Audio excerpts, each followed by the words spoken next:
가끔 신문의 사회면을 장식하는 것들 중에 하나가 국가가 또 경검찰이 조직폭력배를 검거했다는 기사입니다. 단독으로 강도짓을 하거나 도둑질하는 이들은 보통 사람들에게 두려운 존재들입니다. 그런데 한둘도 아닌 사람들이 집단을 구성해서 나쁜 짓을 일삼는다는 것은 참으로 두려운 일이 아닐 수 없습니다. 사람들의 심리는 나쁜 일을 하는 사람들일수록 모이기를 즐겨하는 경향이 있습니다. 아무리 광고를 하고 홍보를 하고 애를 써도 가치 있고 의미 있는 좋은 일의 동조자, 협력자를 구하기는 하늘의 별따기입니다. 하지만 뒷골목의 모임들은 소리도 없이 어느새 조직을 구성하고 이권 다툼을 하고 시기하고 때로는 전쟁을 불사하기도 합니다. 지난주 본문의 내용이 그런 겁니다. 악한 마음을 먹은 무리들이 악한 일에 당을 짓고 바울을 죽이고자 합니다. 바울의 언행을 자신들의 마음에 들지 않다는 것입니다. 자신들의 신앙과 다르게 보이는 바울의 신앙, 자신들의 신분과 비슷한 것 같으면서도 당장은 전혀 다른 듯 보이는 바울의 존재가 그들에게는 전혀 마음에 들지가 않았습니다. 예수가 메시아임을 인정하지 않은 그들로서는 예수의 부활을 증거하고 그의 복음을 전파하는 바울이 이단이요 천하의 불경스러운 자로 보인 겁니다. 그래서 생각해낸 것이 당을 지어 제사장들과 장로들을 포섭하여 바울을 몰래 살해할 음모를 꾸민 거예요. 공정한 절차를 밟지 않고 자신들의 감정에만 충실하고자 결단한 것입니다. 그런데 여기에 동조하여 동맹을 맺은 사람들이 놀랍게도 40여 명이 되었다는 거예요. 그런 상황에서 하나님은 가장 위급한 순간에 자기 사람을 보호하십니다.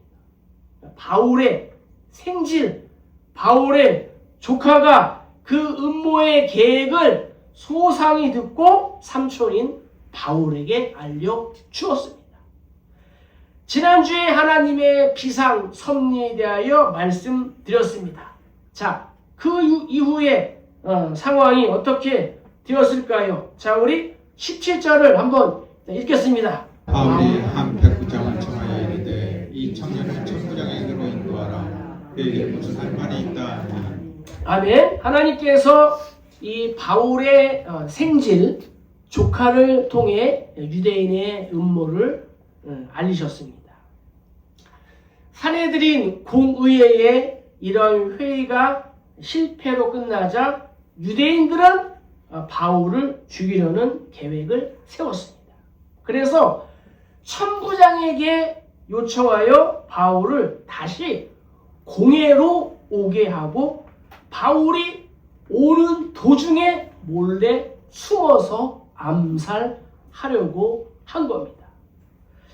비록 바울의 생질이 어떻게 이러한 음모를 알았는지 본문에는 기록되어 있지 않지만 이 생질은 감옥에 갇혀 있는 삼촌과 이 천부장에게 유대인의 음모를 폭로하게 되었습니다.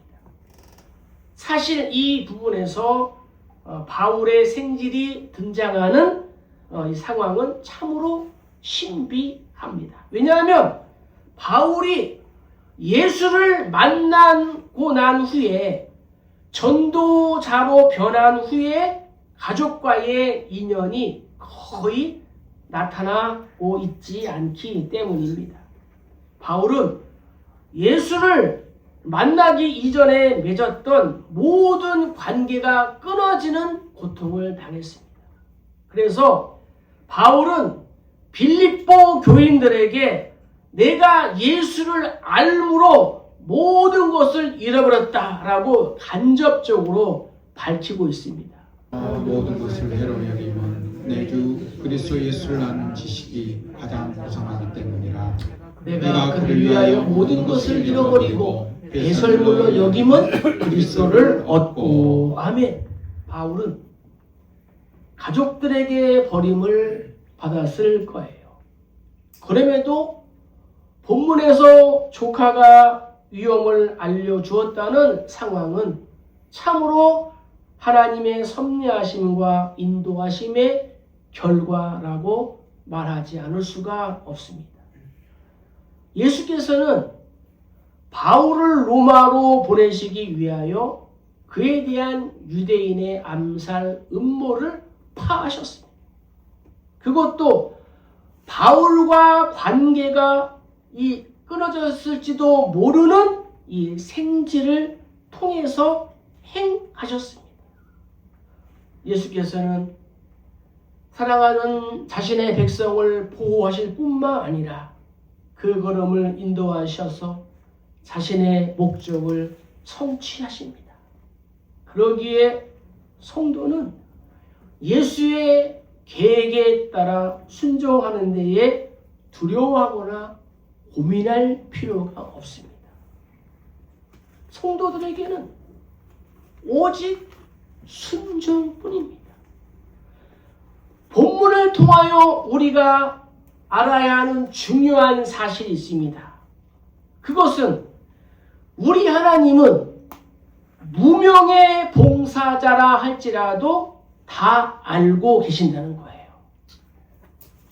예를 들어 전혀 뜻밖의 인물인 바울의 생질이 왜 여기에 있는지, 어떠한 경로로 40인 암살단의 음모를 알게 되었는지 성경은 자세히 기록하고 있지 않습니다. 그러나 이 생질은 바울의 누이의 아들이었다는 거죠. 자, 바울의 아버지가 바리새인입니다. 때문에 딸이 예루살렘에 있는 바리새인에게 시집을 갔을 가능성이 매우 높고 생질도 바리새인이었음을 우리가 또 추측해 볼 수가 있습니다.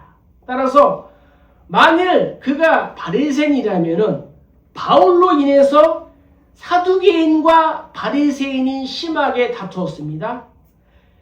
따라서 바리새인의 입장에서 사두개인들의 동향을 살펴보았을 거예요. 어쨌든 중요한 것은 그가 결정적인 순간에 나타나 참으로 위대한 일을 했다는 것입니다. 다만 그의 이름이 등장하지 않는다. 그의 이름을 알 수 없다는 것이 아쉬움으로 남습니다. 하지만 우리는 이것을 알아야 합니다. 우리가 그의 이름을 모른다 할지라도 하나님 역시 모르시는 것은 아니라는 사실입니다. 예수께서 친히 자기 양의 이름을 불러 인도하신다라고 말씀하셨습니다. 그리고 그 이름을 생명책에 기록하고 생명책에서 지우지 않겠다라고 약속도 하셨습니다. 우리의 이름이 하나님 나라의 생명책에 기록되어 있음으로 인하여 감사하고 기뻐하시기를 축복합니다. 선생님이 내 이름을 기억하고 불러주기만 해도 얼마나 감격스럽습니까? 그렇습니다. 누군가 내 이름을 기억하고 불러준다는 것은 참으로 행복하고 감격스러운 일입니다. 더욱이 내 이름을 불러주는 사람이 고귀한 신분의 사람이라면 그 감격과 기쁨은 배가가 되는 겁니다. 하나님의 은혜로 일주일에 한 번씩 요양원 예배를 인도합니다. 요양원 예배를 인도하면서 제가 하는 일 중에 하나는 무엇이냐? 요양원에 계신 분들의 이름을 한 명씩 다 제가 불러준다는 거예요. 출석을 불러요. 오늘은 왜 안 나오셨는지 여쭤보고, 또 오신 분들은 또 격려하고, 그러면 그분들이 자신의 이름을 잃어버렸던 자신의 이름을 불러준다고 해서 정말 기뻐하십니다. 바로 이런 점에서 성도인 우리는 마지막 날에 정말 놀라운 일들을 만날 겁니다. 그것은 하나님 나라의 영적인 호적, 생명책에 나의 이름이 선명하게 등록되어 있다는 사실입니다. 그래요. 또 하나는 내 이름을 예수님께서 사랑이 충만한 음성으로 불러주신다는 거예요. 내가 너를 알고 내 수고를 알고 너를 기다렸다 라는 이 자비로운 음성입니다. 우리가 생각만 해도 가슴이 설레지 않습니다. 그렇습니다. 이 세상에서 우리는 이름도 없는 자들인 것 같습니다. 하지만 분명히 알 것은 그렇다 해도 무명한 자는 아닌 줄로 믿습니다. 무명한 자 같으나 사실은 우리가 유명한 자입니다. 왜냐하면 예수님께서 나를 유명한 자로 알아주시기 때문입니다. 그러므로 이 감격을 마음에 깊이 간직하시고, 비록 땅에서는 이름이 없고 빛이 없을지라도 더욱더 주를 섬기기를 간절히 축복합니다. 두 번째는 우리 19절이에요. 당신은 그들의 청함을 따르지 마옵소서. 그들 중에서 바울을 죽이기 전에는 먹지도 않고 마시지도 않기로 맹세한 자 40여 명이 그를 기록하소서. 지금 다 준비하고 당신의 사랑만 기다리나이다. 아멘. 두 번째는 우리가 알아야 할 것은 공권력의 바른 행사는 복음 확장의 간접적인 자본이라는 거예요. 중요한 말씀입니다. 자, 40인 암살단의 음모를 알게 된 바울의 생질은 먼저 바울에게 알립니다. 바울은 생질의 말을 듣고 백부장을 부릅니다. 그래서 자신의 생질을 천부장에게 인도해 줄 것을 요구합니다. 백부장은 즉시 천부장에게 이 사실을 보고하고, 천부장 역시 지체 없이 바울의 생질을 불러 암살단의 모의 사실에 대한 내용을 듣게 됩니다. 공권력의 정상적인 작동은 바울의 생명을 위험으로부터 구했을 뿐만 아니라 복음의 놀라운 진보에 일조를 하게 되었습니다. 생각해 보세요. 이 공권력의 시스템 가운데에 하나라도 제대로 작동되지 않았거나 지체했다면 과연 이 바울의 생명이 보존될 수 있었고, 또한 복음의 확장이 있었을까요? 그러므로 성도는 국가의 공권력의 바른 행사가 얼마나 중요한가를 깨달아야 되는 것입니다. 공권력이란 이런 겁니다. 경제 용어로 표현하면 사회 간접 자본과 같습니다. 공권력은 사회 간접 자본이라는 거예요. 자, 사회 간접 자본이라는 것은 무엇입니까? 항만, 철도, 또 도로의 확충 등이 여기에 속합니다. 자, 아무리 공장에서 좋은 제품을 많이 생산할지라도 이러한 항만이나 철도나 도로나 항공이나 이러한 제반 시설이 확충되어 있지 않으면 물류 비용의 증가로 경쟁력에서 급격하게 뒤떨어지게 되는 거예요. 자, 생각해 보세요. 하나의 상품을 만드는 데 들어가는 비용이 50원입니다. 그런데 50원짜리 상품을 운송하는 데 드는 이 운임이 500원입니다. 500원. 그러면은 그 물건이 팔리겠습니까? 50원짜리 물건을 만들었는데 그것을 팔기 위하여 이동하는 데 들어가는 비용이 500원. 배보다 배꼽이 더 크게 된 거예요. 그래서 국가에서는 이러한 제반시설 확충 사업에 많은 돈을 투자하는 것입니다. 신앙과 공권력도 이와 유사한 관계가 있습니다. 국가 권력이 타락하고 제대로 작동하지 않으면 백성들의 삶이 어려워집니다. 성도들 역시 평안한 가운데에 신앙 생활을 할 수가 없습니다. 또한 선교 활동 역시 위축되거나 상당한 차질을 빚을 수밖에 없습니다. 백성들은 날마다 부정한 정권과 맞서 싸우기 위하여 많은 힘과 시간과 정력을 소비해야 합니다. 우리는 지난 반만년 역사를 통해서 이러한 일들을 수없이 경험해 왔습니다. 얼마나 많은 백성이 부정한 정권과 싸워야 했고 목회자들이 복음 전파보다는 부정한 권력과 맞서 싸우기 위하여 얼마나 많은 에너지를 소모했습니까? 6.25가 그렇고 또 일제강점기 시대가 그렇다는 거예요.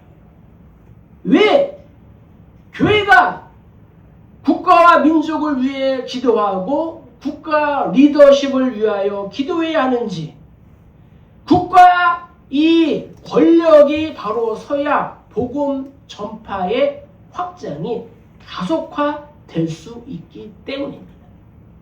그러므로 성도인 우리는 내 마음이 불편하다 할지라도 국가 권력을 위해 더 열심히 기도할 수 있어야 합니다. 우리의 기도에서 국가 리더십을 위한 기도를 빼놓아서는 안 되는 거예요. 이 나라와 이 민족이 그나마 지금까지 이르게 된 데에는 믿음의 선진들의 피땀 어린 나라를 위한 구국 기도가 있었다는 거예요. 이것을 우리는 인정해야 됩니다. 그들의 기도야말로 나라와 민족을 이 위치까지 올려놓은 이 사회의 간접 자본이다 라고 할 수 있습니다. 그리고 이제는 이 일을 성도인 우리가 다음 세대를 위하여 해야 하는 거예요. 베드로는 베드로전서에서 이렇게 고백합니다. 인간의 모든 제도를 주를 위하여 순종하되 혹은 위에 있는 왕이나 혹은 그가 악행하는 자를 징벌하고 선행하는 자를 보상하기 위하여 보낸 총독에게 하라. 그렇습니다. 기도하실 때마다 우리가 나라와 민족의 안녕을 위하여 기도하시길 주의 이름으로 축복합니다. 자, 이제 마지막에요. 23절 24절 읽겠습니다.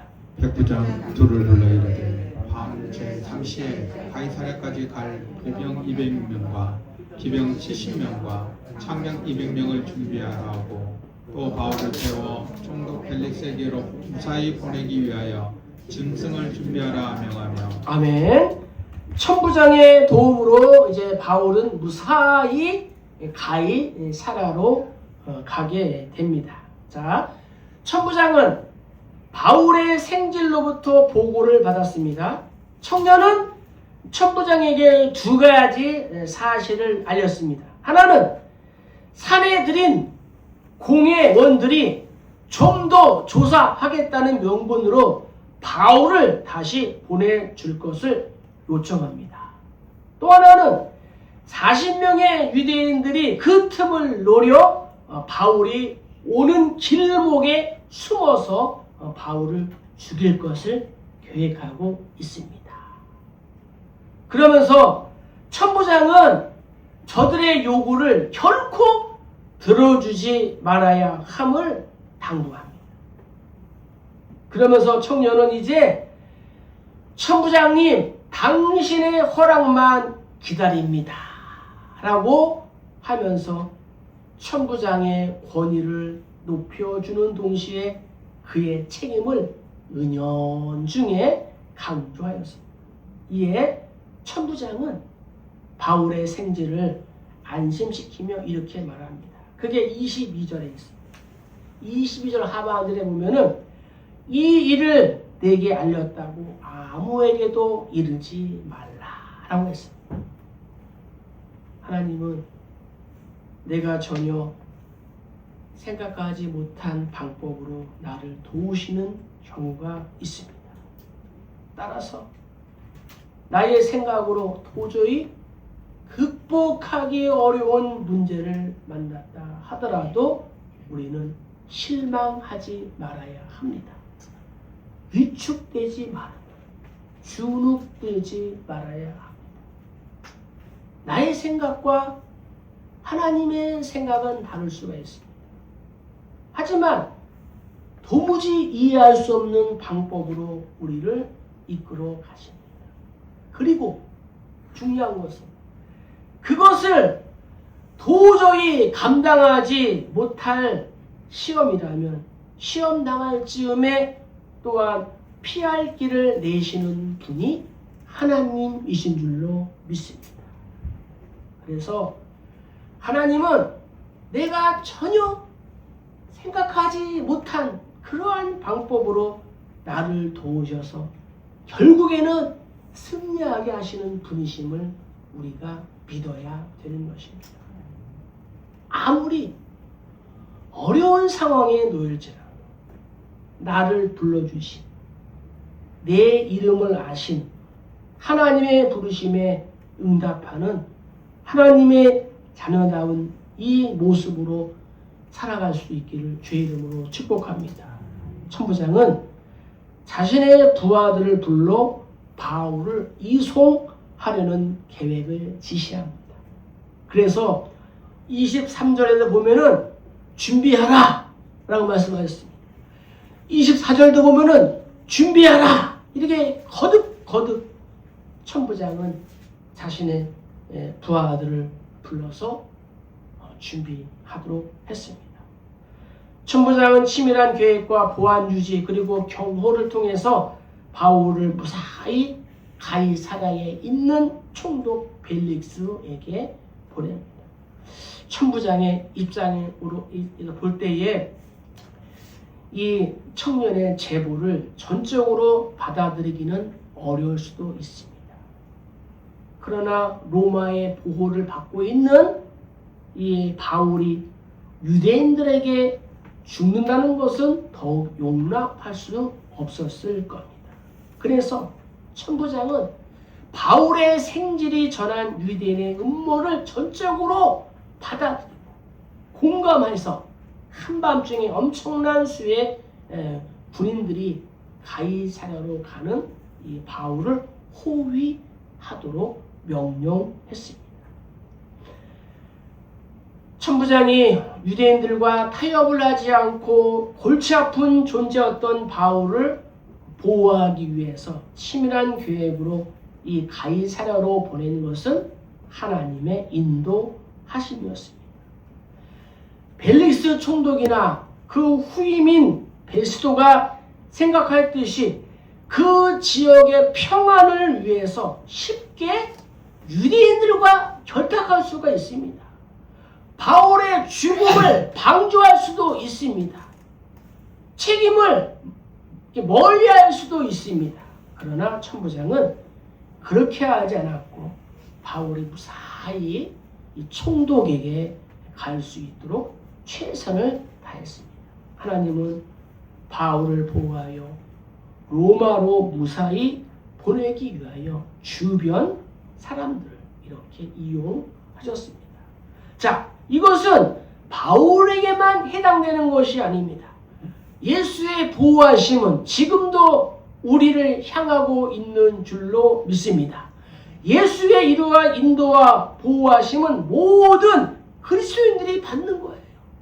그래서 데살로니가 후서에 보면은 주는 미쁘사 너희를 굳건하게 하시고 악한 자에게서 지키시리라 이렇게 말씀하고 있는 거예요. 그리고 이름 없는 무명과 같은 그러한 사람도 사용하신다. 그래서 우리가 이름 없이 빚도 없이 하나님께 헌신하는 거예요. 자, 고린도전서 1장 우리 한번 다 같이 한번 읽어보겠습니다. 그러나 하나님께서 미련한 것들을 택하사 지혜 있는 것들을 부끄럽게 하시고 세상의 약한 것들을 택하사 강한 것들을 부끄럽게 하려 하시며 하나님께서 세상에 천한 것들과 멸시받는 것들과 없는 것들을 택하사 있는 것들을 폐하려 하시나니 이는 아무 육체도 하나님 앞에서 자랑하지 못하게 하려 하심이라. 아멘. 말씀을 정리하겠습니다. 오늘 말씀을 통하여 우리는 주로 어떠한 모임과 어떠한 시간에 관심을 기울이고 있는지 한번 점검해 보는 거예요. 모이기에 힘쓰라 하는 말씀은 어떠한 모임을 막론하고 열심히 참여하는 것은 아닙니다. 부당한 일을 꾀하고 자신의 이익만을 주장하기 위한 모임이라면 당장 그만두어야 되는 겁니다.